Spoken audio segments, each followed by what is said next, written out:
ഇന്നലെ നന്ദിപ്രമേയ ചർച്ചയിൽ പങ്കെടുത്തുകൊണ്ട് കുണ്ടറ MLA PC വിഷ്ണുനാഥും പിണറായിയെ ട്രോളാൻ മറന്നില്ല.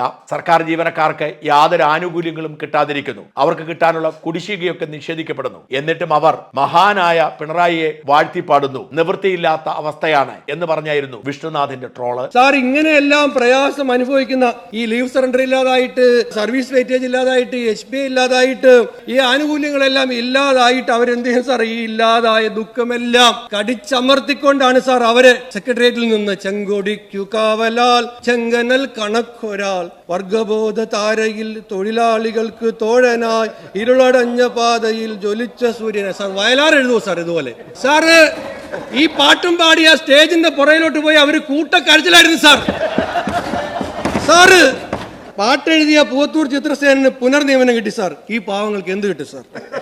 സാർ, ഈ പെൻഷൻകാർക്ക് 40 മാസത്തെ DA കുടിശ്ശിക, പരിഷ്കരണത്തിന്റെ ആനുകൂല്യം, 85,000 പെൻഷൻകാർ ഇത് കിട്ടാതെ മരിച്ചുപോയി സാർ. ഇനി ആർക്ക് വേണ്ടിയാണ് സാർ കാക്കുന്നത്? കൂടുതൽ ആളുകൾ മരിക്കാനാണോ സാർ? പോലീസ് ട്രെയിനിങ് കാലം സർവീസായി പരിഗണിക്കണം, പെൻഷൻ ആനുകൂല്യം നൽകണം, അവരുടെ ആവശ്യമാണ് സാർ.